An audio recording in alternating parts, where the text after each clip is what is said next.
Hello hi ನಮಸ್ಕಾರ. ನಾನು ನಿಮ್ಮ ಬಸವರಾಜ್ ಮಾತಾಡ್ತಾ ಇದ್ದೀನಿ, ಪತ್ರಕರ್ತರು.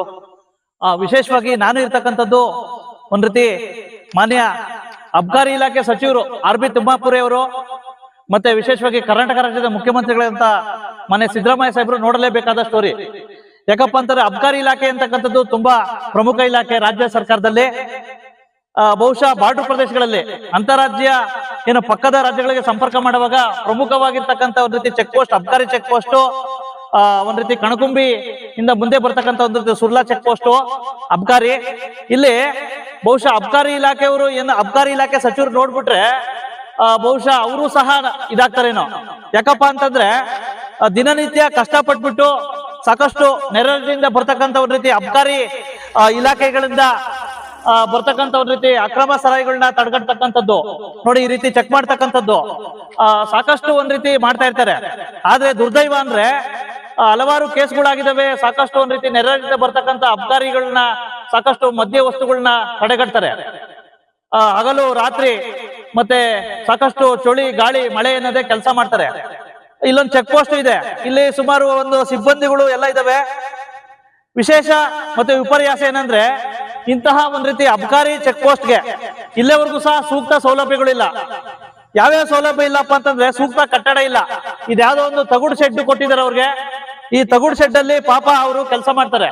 ಮತ್ತೆ ಎರಡನೇ ಪಾಯಿಂಟ್, ಏನಾರು ಅಬ್ಕಾರಿ ಇಲಾಖೆಗಳಿಂದ ಕೇಸ್ಗಳಾದ್ರೆ ಮತ್ತೊಂದು ಏನಾರು ಅನಾಹುತಗಳಾದ್ರೆ ಇಲ್ಲಿ ಸೂಕ್ತ ವೆಹಿಕಲ್ ಕೊಟ್ಟಿಲ್ಲ, ಆಯ್ತಾ, ಒಂದ್ ಸರ್ಕಾರಿ ವಾಹನ ಕೊಟ್ಟಿಲ್ಲ. ಬೇರೆ ಯಾವ್ದೊಂದು ಬೈಕಲ್ ಅಥವಾ ಬೇರೆ ವಾಹನಗಳನ್ನ ಅವಲಂಬಿಸಬೇಕು ಎಮರ್ಜೆನ್ಸಿ ಆದ್ರೆ.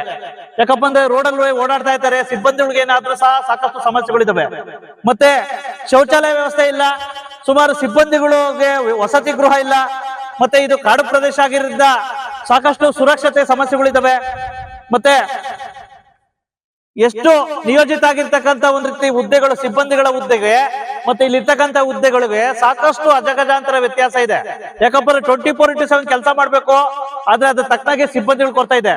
ಹಾಗಾಗಿ ಮಾನ್ಯ ಅಬ್ಕಾರಿ ಇಲಾಖೆ ಸಚಿವರು ಆಗಿರ್ತಕ್ಕಂಥ RB ತಿಮ್ಮಾಪುರ ಸಾಹೇಬ್ರೆ, ನಿಮ್ಮ ವ್ಯಾಪ್ತಿಯಲ್ಲಿ ಬರ್ತಕ್ಕಂಥ ಕಣ್ಕುಂಬಿ ಚೆಕ್ ಪೋಸ್ಟ್ ನ ಒಂದ್ ರೀತಿ ದುಸ್ಥಿತಿಯನ್ನು ನೋಡಿದ್ದೀರಾ ಅಂತಕ್ಕಂಥ ಸ್ಟೋರಿಗೆ ಸ್ವಾಗತ.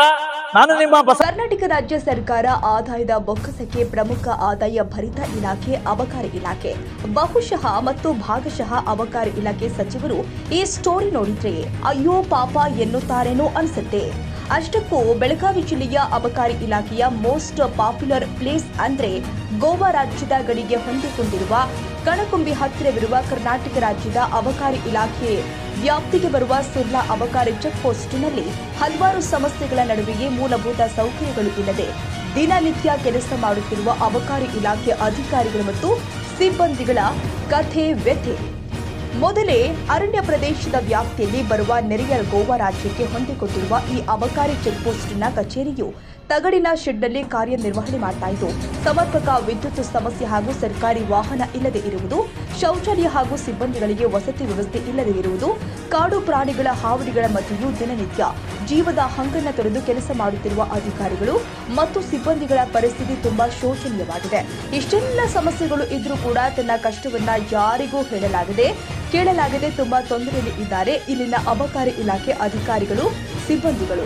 ಆದ್ದರಿಂದ ನಮ್ಮ ನ್ಯೂಸ್ ಸಮೂಹದ ರಾಜ್ಯ ಉಪಸಂಪಾದಕ ಬಸವರಾಜ್ ಭೇಟಿ ಕೊಟ್ಟು ಇಲ್ಲಿನ ದುಸ್ಥಿತಿಯ ಬಗ್ಗೆ ಸಮಗ್ರವಾಗಿ ವರದಿ ತಯಾರಿಸಿ ಕರ್ನಾಟಕ ಸರ್ಕಾರದ ಅಬಕಾರಿ ಇಲಾಖೆ ಸಚಿವರು ಆದ ಶ್ರೀ RB ತಿಮ್ಮಾಪುರ್ ಅವರಿಗೆ ಕರೆ ಮಾಡಿ ಈ ಸಮಸ್ಯೆಗಳ ಬಗ್ಗೆ ಗಮನಕ್ಕೆ ತೆಗೆದುಕೊಂಡು ಬಂದು ಬೆಳಕು ಚೆಲ್ಲುವ ಕೆಲಸ ಮಾಡಿದ್ದಾರೆ. ಯಾವ ರೀತಿ ಕೆಲಸ ಮಾಡ್ತಾರೆ, ಆಯ್ತಾ, ಒಂದು ಸೂಕ್ತ ಒಂದ್ ರೀತಿ ಕಟ್ಟಡ ಇಲ್ಲ, ಸಿಬ್ಬಂದಿ ಗೃಹ ಇಲ್ಲ, ಶೌಚಾಲಯ ವ್ಯವಸ್ಥೆ ಇಲ್ಲ, ಆಯ್ತಾ.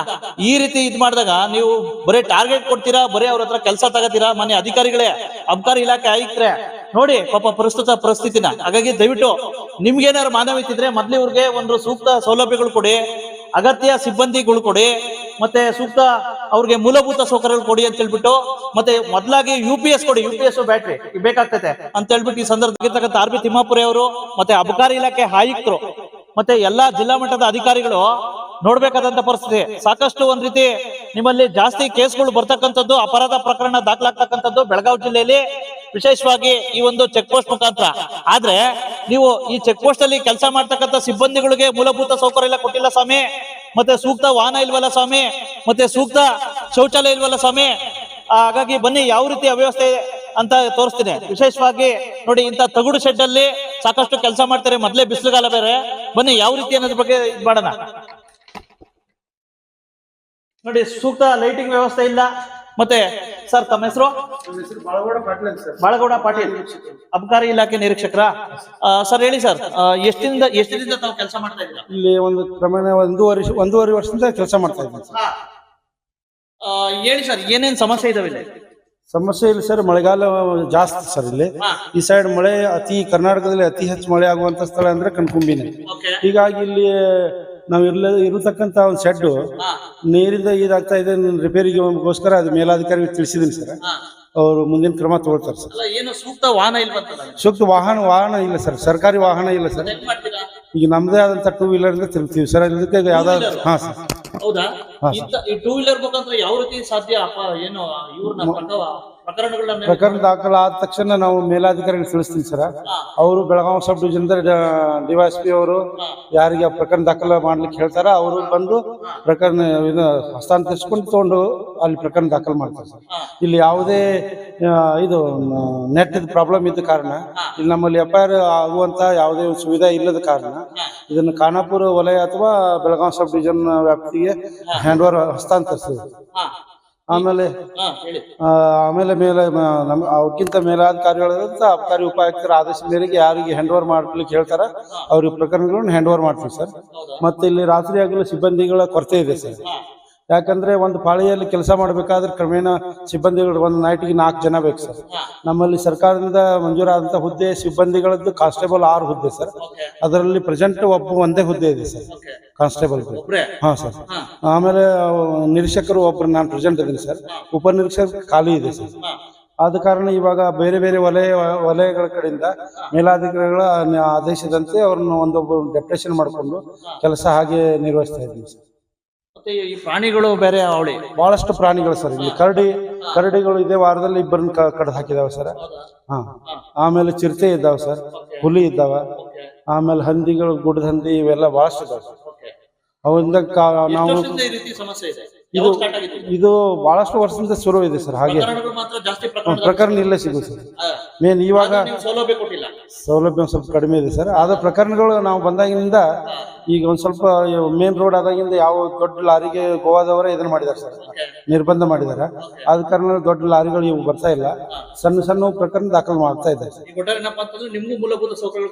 ಹೌದು ಸರ್, ಬೇಕು ಸರ್. ಕಣ್ಕುಂಬಿಯ ಹತ್ರ ಇರ್ತಕ್ಕಂಥ ಸುರ್ಲಾ ಚೆಕ್ ಪೋಸ್ಟ್ ನಲ್ಲಿ ಇರ್ತಕ್ಕಂಥ ಕೆಲಸ ಮಾಡ್ತಕ್ಕಂಥ ಅಬಕಾರಿ ಸಿಬ್ಬಂದಿಗಳು ನೀವು ಟಾರ್ಗೆಟ್ ಮಾತ್ರ ಕೇಳ್ತೀರಾ, ಪ್ರಕರಣಗಳು ಮಾತ್ರ ದಾಖಲಾಗಬೇಕು, ಎಲ್ಲಾ ಕೇಸ್ಗಳು ಹಿಡಿಬೇಕು. ಆದ್ರೆ ಅವ್ರು ಮೂಲಭೂತ ಸೌಕರ್ಯಗಳು ಕೊಟ್ಟಿದ್ದೀರಾ. ಉದಾಹರಣೆ ನೋಡಿ, ಇದೊಂದು ತಗುಡು ಶೆಡ್ಗೆ ಆಫೀಸ್ ಮಾಡಿದೀರಾ. ಸೆಕೆಂಡ್ ಪಾಯಿಂಟ್, ಇಲ್ಲಿ ಸಿಬ್ಬಂದಿಗಳು ನೋಡಿ ಪಾಪ ಇವ್ರಿಗೆ ಯಾವುದೇ ರೀತಿ ಯಾವ್ದು ಇದು ಕೊಟ್ಟಿದ್ದೀರಾ ನೋಡಿ. ಆಯ್ತಾ ಮಾನ್ಯ ಅಬಕಾರಿ ಇಲಾಖೆ ಸಚಿವರೇ, ಬರ್ರಿ ತೋರಿಸ್ತೀನಿ. ನೀವು ನೋಡಿ ನಾಚಿಸುವಂತ ಸ್ಟೋರಿ ಇದು ನೋಡಿ. ಈ ರೀತಿ ಸಿಬ್ಬಂದಿಗಳು ನೋಡಿ, ಕಾಡಲ್ಲಿ ಈ ರೀತಿ ಸಿಬ್ಬಂದಿಗಳು ಮಲ್ಕತಾರೆ. ಆಯ್ತಾ, ಅವ್ರಿಗೊಂದು ಸೂಕ್ತ ವಸತಿ ಗೃಹ ಇಲ್ಲ. ಈ ರೀತಿ ಆಗ್ಬಿಟ್ರೆ ಯಾವ ರೀತಿ ಸ್ವಾಮಿ? ಆಯ್ತಾ, ಈ ರೀತಿ ನೋಡಿ ಪಾಪ, ಈ ರೀತಿ ಆಗ್ಬಿಟ್ರೆ ಮಳೆಗಾಲದಲ್ಲೂ ಇಲ್ಲೇ ಮಲ್ಕೋಬೇಕು, ಈ ಬೇಸಿಗೆ ಕಾಲದಾಗ ಇರಬೇಕು. ಮೊದ್ಲೇ ಪ್ರಾಣಿಗಳ ಹಾವಳಿ ಈ ರೀತಿ ಆಗ್ಬಿಟ್ರೆ ಯಾವ ರೀತಿ? ನಿಮ್ಮ ಹೆಸರು? ರಾಕೇಶ್. ಇಲ್ಲೇ ಮಲಗ್ತೀರಾ? ಮಳೆಗಾಲ ಬೇಸಿಗೆ ಕಾಲ ಎಲ್ಲ ನಿಮ್ಗೆ ವಸತಿ ಗೃಹ ಇಲ್ಲ? ಮತ್ತೆ ಹೆಂಗೆ? ಆಫೀಸ್ ನಲ್ಲೇ ಮಲ್ಕೋದು ಸರ್. ಹೌದಾ? ಇಲ್ಲಿ ಇದ್ ಮಾಡ್ಕೋತೀರಾ? ಇಲ್ಲಿ ಅಷ್ಟೇ ಬೇಸಿಗೆಗಾಲ ಅಷ್ಟು ಮಲ್ಕೋದು. ಹೌದಾ? ಅಲ್ಲ, ಪ್ರಾಣಿಗಳು ಅವಳಿ ಬೇರೆ ಇರ್ತಾವಲ್ಲ? ಫುಲ್ ಐತೆ ಸರ್. ಹೌದಾ? ಹಾ ಸರ್. ಹೌದಾ? ಹೌದು ಸರ್. ಯಾರಿಗಾದ್ರು ಕೇಳಿದ್ರಾ ನಮ್ಗೇನಾರು ಇದು ವಸತಿ ಗೃಹ ಕೊಡಿ ಅಂತ ಹೇಳ್ಬಿಟ್ಟು? ಏನ್ ಕೇಳಿ ನಿಮ್ಗೆ ವಸತಿ ಗೃಹ ಬೇಕು? ಹಾ, ಬೇಕು ಸರ್. ಇನ್ನು ಇಲ್ಲಿರ್ತಕ್ಕಂಥ ಇನ್ಸ್ಪೆಕ್ಟರ್ ಇದಾರೆ, ವಿಶೇಷವಾಗಿ ಅವರು ವಸತಿ ಗೃಹ ಯಾವ ರೀತಿ ಇದೆ ಬನ್ನಿ. ಯಾವ್ದೋ ಒಂದು ತಗಡು ಒಂದ್ ರೀತಿ ಲಾರಿ ಕಂಟೈನರ್ ಅಲ್ಲಿ ಪಾಪ ಅವರು ಇದ್ ಮಾಡ್ತಾರೆ. ಬನ್ನಿ, ಅವ್ರು ಯಾವ ರೀತಿ ಇದಾರೆ ಅನ್ನೋ ಬಗ್ಗೆ ಇದ್ ಮಾಡೋಣ. ಓಕೆ ಸರ್, ನೀವ್ ಇಲ್ಲೇ ಇರ್ತೀರಾ? ಇದೇ ಬಿಸ್ಲಾಗೆ? ಓಹೋ ಹೋ ಹೋ ಹೋ. ಎಷ್ಟು ಜನ ಇರ್ತೀರಾ ಸಿಬ್ಬಂದಿಗಳು? ನಾನು ಒಬ್ಬನೇ ಇದ್ದೀನಿ ಸರ್. ಇಲ್ಲದ ಕಾರಣ ಅವ್ರದ್ದು ಖಾಲಿ ಇದೆ ಸರ್. ನಾನು ಒಬ್ಬನೇ ಇರೋದು ಇದರಲ್ಲಿ. ಅಲ್ಲ, ಇಷ್ಟೆಲ್ಲ ಆದ್ರೂ ಯಾಕೆ ನೀವು ಕೇಳಿಲ್ಲ? ಒಂದು ಇದ್ ಕೊಡಿ, ನಮ್ ಸೌಲಭ್ಯ ಕೊಡಿ. ಮತ್ತೆ ಈ ಕಂಟೈನರ್ ಹೆಂಗಿರ್ತೀರಾ? ತಿಳಿಸಿದೀವಿ ಸರ್, ಅಧಿಕಾರಿಗಳು ತಿಳಿಸಿದೀವಿ. ಕೇಳಿದ್ರೆ ಏನ್ ಹೇಳ್ತಾವ್ರೆ? ಈಗ ಈ ಸಲ ಇದು ಮಾಡ್ತೀವಿ ಅಂತ ಹೇಳಿ. ಹೌದಾ? ಹಾ ಸರ್. ಮಾನ್ಯ ಏನು ಅಬ್ಕಾರಿ ಇಲಾಖೆ ಆಯುಕ್ತರೆ, ಉಪಾಯುಕ್ತರೆ ಮತ್ತೆ ಎಲ್ಲ ಜಿಲ್ಲಾಧಿಕಾರಿಗಳಿಗೆ ನಿಮ್ಮ ಮಾತ್ರ AC ರೂಮ್ಗಳು ಆಯ್ತಾ. ಆದರೆ ನಿಮ್ ಕೆಳಗಡೆ ಇರ್ತಕ್ಕಂತ ಅಧಿಕಾರಿಗಳಿಗೆ ಮತ್ತೆ ಸಿಬ್ಬಂದಿಗಳಿಗೆ ಏನು ಈ ರೀತಿ ಲಾರಿ ಕಂಟೈನರ್, ಲಾರಿಲಿ ಏನ್ ಕಂಟೈನರ್ಗಳು ಸಾಕ್ತದಲ್ಲ ಪಾಪ ಅದ್ರೊಳಗೆ ಇದ್ ಮಾಡ್ತಾವ್ರೆ, ರೆಸ್ಟ್ ಮಾಡ್ತಾವ್ರೆ. ಹಾಗಾಗಿ ನಿಮ್ಗೆ ಏನಾರು ಮಾನವೀಯತೆ ಇದ್ರೆ ಮೊದ್ಲು ಇವ್ರಿಗೂ ಸಹ ನಿಮ್ ತರನೇ ಮೂಲಭೂತ ಸೌಕರ್ಯ ಕೊಡಿ. ಅಗತ್ಯ ಈಗೇನ್ ಹೇಳಿದ್ವಲ್ಲ ಅವನ್ನೆಲ್ಲ ಸೌಲಭ್ಯ ಕೊಡ್ತೀರಾ ಅಂತ ಹೇಳ್ಬಿಟ್ಟು. ನಮಸ್ತೆ ಬೇ. ಹಾ ಸರ್, ಈಗ ಚೆಕ್ ಪೋಸ್ಟ್ಗಳು ಸಂಬಂಧಿಸಿದಂತೆ ಒಂದು ಸಮಸ್ಯೆಗಳಿದೆ ಸರ್ ನಿಮ್ಮಲ್ಲಿ. ಹೇಳಿ ಸರ್. ಅಲ್ಲಿ ಈಗ ಚೆಕ್ ಪೋಸ್ಟ್ಗಳಲ್ಲಿ ಸೂಕ್ತ ಕಟ್ಟಡ ಇಲ್ಲ, ಮತ್ತೆ ಸರ್ಕಾರಿ ವಾಹನ ಇಲ್ಲ, ಮೊದಲೇ ಬಾಡು ಪ್ರದೇಶ, ಮತ್ತೆ ಶೌಚಾಲಯ ವ್ಯವಸ್ಥೆ ಇಲ್ಲ. ಅಲ್ಲಿ ನಾವೆಲ್ಲ ಚೆಕ್ ಪೋಸ್ಟ್ ಹಾಕಿದಲ್ಲಿ ಗೌರ್ಮೆಂಟ್ ಜಾಗಗಳನ್ನ ಹಾಕೊಂಡು ಬಿಟ್ಟಿದ್ದೀವಿ. ಹಾಂ ಸರ್. ಆ ಜಾಗ ಐಡೆಂಟಿಫೈ ಮಾಡಿಕೊಂಡು ಅದನ್ನು ಖರೀದಿ ತಗೊಂಡು ಬಿಲ್ಡಿಂಗ್ ಕಟ್ತಕ್ಕಂಥದ್ದಾಗಲ್ಲ, ಟೆಂಪ್ರರಿ ಇದನ್ನ ನಾವು ಮಾಡ್ತಾ ಇದ್ದೀವಿ. ಹಾಂ ಸರ್. ಅವ್ನು ಸರಿ ಮಾಡ್ತಕ್ಕಂಥ ಕೆಲಸ ಮಾಡೋಣ. ಒಳ್ಳೆ ಸಲಹೆ ನೆನಪು ಮಾಡಿದ್ದೀವಿ. ಆಮೇಲೆ ಇಲ್ಲಿ ಚೆಕ್ ಪೋಸ್ಟ್ಗಳಲ್ಲಿ ವಾಹನಗಳಿಲ್ಲ ಸರ್. ಯಾರನ್ನೇ ಕರ್ಕೊಂಡು ಹೋಗ್ಬೇಕಾದ್ರೂ ಪಾಪ ಇವರು ಒಂದು ವಾಹನನೂ ಇಲ್ಲ, ಸರ್ಕಾರಿ ವಾಹನ, ಅವ್ರಿಗೆ 4 ವೀಲರೇ ಇಲ್ಲ ಸರ್. ಸಾಕಷ್ಟು ಸಮಸ್ಯೆ ಇದೆ, ಮತ್ತೆ ಶೌಚಾಲಯ ಸಮಸ್ಯೆ ಇದೆ. ನಿನ್ನೆ 106 ಗಾಡಿ ಕೊಟ್ಟಿದ್ವಿ ಜೀಪು. ದಯವಿಟ್ಟು ತಾವು ಒಂದು ಚೆಕ್ ಪೋಸ್ಟ್ಗೆ ಒಂದು ಸರ್ಕಾರಿ ವಾಹನ ದಯವಿಟ್ಟು ಹಸ್ತಾಂತರ ಮಾಡ್ಬೇಕು ಸರ್. ಯಾಕಪ್ಪ ಅಂತ ಒಳ್ಳೇದಿದೆ, ಅದು ನೀವು ಒಳ್ಳೆ ಸಲಹೆ ಕೊಟ್ಟಿದ್ದೀರಿ. ನಾನು ಇಮಿಡಿಯೇಟ್ ಅದನ್ನ ಇಂಪ್ಲಿಮೆಂಟ್ ಮಾಡ್ತೀನಿ. ಹಾಂ ಸರ್. ಮತ್ತೆ ಪ್ರಾಣಿಗಳಿಂದ ಸುರಕ್ಷತೆ ಕ್ರಮವಾಗಿ ಅವಕ್ಕೊಂದು ಸ್ವಲ್ಪ ಇದು ಮಾಡ್ಬೇಕು ಸರ್. ಸಿಬ್ಬಂದಿಗಳು ಕೊರತೆ ತುಂಬ ಇದೆ ಸರ್ ಚೆಕ್ ಪೋಸ್ಟ್ಗಳಲ್ಲಿ. ಇಲ್ಲ, ಸಿಬ್ಬಂದಿ ಕೊರತೆ ಇದೆ, ಅದನ್ನು ತುಂಬಿಕೊಳ್ಳೋಣ. ಹಾಂ ಸರ್. ಇದ್ರ ಜೊತೆಗೆ ತಾವೇನು ಕೆಲವು ವಿಚಾರ ಹೇಳಿದ್ರಲ್ಲ, ಶೌಚಾಲಯ, ಹಾಂ ಸರ್, ಅವ್ರಿಗೆ ವೆಹಿಕಲ್ಸು, ಹಾಂ ಸರ್, ಇವನ್ನೆಲ್ಲ ಪ್ರೊವೈಡ್ ಮಾಡಬೇಕಾಗತ್ತೆ, ಮಾಡಿಕೊಡೋಣ. ಹಾಂ ಸರ್. ತುಂಬ ಧನ್ಯವಾದಗಳು ಸರ್. ಇದು ಸುದ್ದಿನೂ ಮಾಡ್ತೀನಿ ಸರ್ ದಯವಿಟ್ಟು. ನಿಮಗೆ ಥ್ಯಾಂಕ್ಸ್, ನೀವೇ ನಾನು ನೆನಪು ಮಾಡಿಕೊಟ್ಟಿದ್ದೀರಿ, ತುಂಬ ಥ್ಯಾಂಕ್ಸ್. ಹಾಂ ಸರ್, ಹಾಂ ಸರ್, ಹಾಂ sir. Okay sir, thank you. Okay. ಮತ್ತೆ ಇನ್ನೊಂದು ಸಮಸ್ಯೆ ಏನಪ್ಪಾ ಅಂತಂದ್ರೆ, ಇದು ಕಾಡು ಪ್ರದೇಶ ಆಗಿರೋದ್ರಿಂದ ಸಾಕಷ್ಟು ಒಂದು ರೀತಿ ವಿದ್ಯುತ್ ಸಮಸ್ಯೆನೂ ಇರುತ್ತೆ. ವಿಶೇಷವಾಗಿ ಇಲ್ಲಿ ಅವ್ರು ಹೇಳೋ ಪ್ರಕಾರ ಏನಪ್ಪಾ ಅಂತಂದ್ರೆ, ಇಲ್ಲಿ ವಿದ್ಯುತ್ ಲೋಡ್ ಶೆಡ್ಡಿಂಗ್ ಇದಾಗ್ತೈತೆ, ಸಾಕಷ್ಟು ಸಮಸ್ಯೆ ಆಗ್ತೈತೆ, ಮತ್ತೆ ನೆಟ್ವರ್ಕ್ ಸಮಸ್ಯೆ ಇದೆ. ಇಂಥ ಸಂದರ್ಭದಲ್ಲಿ UPS ಕೊಟ್ರು ಸಹ ಒಂದ್ ರೀತಿ ಪ್ರಾಬ್ಲಮ್. ಹಾಗಾಗಿ ಸೂಕ್ತ ಒಂದ್ ರೀತಿ ಜನರೇಟರ್ ವ್ಯವಸ್ಥೆ ಕೊಟ್ರೆ 24/7 ವಿದ್ಯುತ್ ಇರುತ್ತೆ ಅಂತ ಹೇಳ್ಬಿಟ್ಟು ಹೇಳ್ತಾವ್ರೆ. ಹಾಗಾಗಿ ದಯವಿಟ್ಟು ಮಾನ್ಯ ಸಚಿವರಿಗಂತೂ ಇದನ್ನ ತಲುಪಿಸ್ತಾ ಇದ್ದೀವಿ, ಮತ್ತೆ ಜಿಲ್ಲಾಧಿಕಾರಿಗಳಿಗೆ, ಅಪರ ಆಯುಕ್ತರು ಮತ್ತೆ ಆಯುಕ್ತರಿಗೆ ತಲುಪಿಸ್ತಾ ಇದ್ದೀವಿ. ದಯವಿಟ್ಟು ನಿಮ್ಗೇನಾದ್ರು ನಿಮ್ ಸಿಬ್ಬಂದಿಗಳ ಬಗ್ಗೆ ಸ್ವಲ್ಪ ಮಾನವೀಯತೆ ಇದ್ರೆ, ಅಲ್ಪ ಸ್ವಲ್ಪ ಪ್ರೀತಿ ಇದ್ರೆ, ಮನೆ ಅಬ್ಕಾರಿ ಇಲಾಖೆ ಸಚಿವರೇ, ಮೊದ್ಲು ನಾವ್ ಹೇಳಿರ್ತಕ್ಕಂತ ಇವನ್ನೆಲ್ಲ ಏನ್ ಸಮಸ್ಯೆಗಳನ್ನ ಅಟ್ಲೀಸ್ಟ್ ಬಗೆಹರಿಸಿ ನೋಡೋಣ ಅಂತ ಕಾದು ನೋಡ್ತೀವಿ ಅಂತಕ್ಕಂಥ ಮಾತುಗಳನ್ನ ಹೇಳ್ತಾ ಈ ಸ್ಟೋರಿನ ಮುಗಿಸ್ತಾ ಇದ್ದೀನಿ. ನಮಸ್ಕಾರ, ಥ್ಯಾಂಕ್ ಯು ಬಸವರಾಜ್. ಇನ್ನಾದ್ರೂ ಈ ಚೆಕ್ ಪೋಸ್ಟ್ನ ದುಸ್ಥಿತಿಗೆ ಕಾಯಿಕಲ್ಪ ಸಿಗುತ್ತಾ ಕಾದು ನೋಡಬೇಕಾಗಿದೆ. ಕನ್ನಡಿಗರ ಮೆಚ್ಚಿನ ನಿಮ್ಮ AJ 24/7 ನ್ಯೂಸ್ ಕನ್ನಡ ವಾಹಿನಿ ಇದೀಗ ಟಿವಿಯಲ್ಲಿ ಲಭ್ಯ. ಒಂದು ವೇಳೆ ನೋಟಿಸ್ ಕೊಟ್ಟಿದ್ರೆ ವಾಪಸ್ ತಗೋತೀವಿ. ಇವತ್ತು ವಕ್ಫ್ ಪ್ರಾಪರ್ಟಿ ಅಂತೇಳಿ ಬರ್ತದೆ ಅಂತ ಹೇಳಿದ್ರೆ ರೈತರು ಬೀದಿಗೆ ಬಂದ್ರೆ ಏನ್ ಮಾಡ್ಬೇಕಾಗತ್ತೆ? ಯಾರು ವೋಟ್ ಹಾಕಿಲ್ಲ ಅಂದ್ರೆ ಗ್ಯಾರಂಟಿನೆಲ್ಲ ಸ್ಟಾಪ್ ಮಾಡ್ಬಿಡ್ತೀವಿ.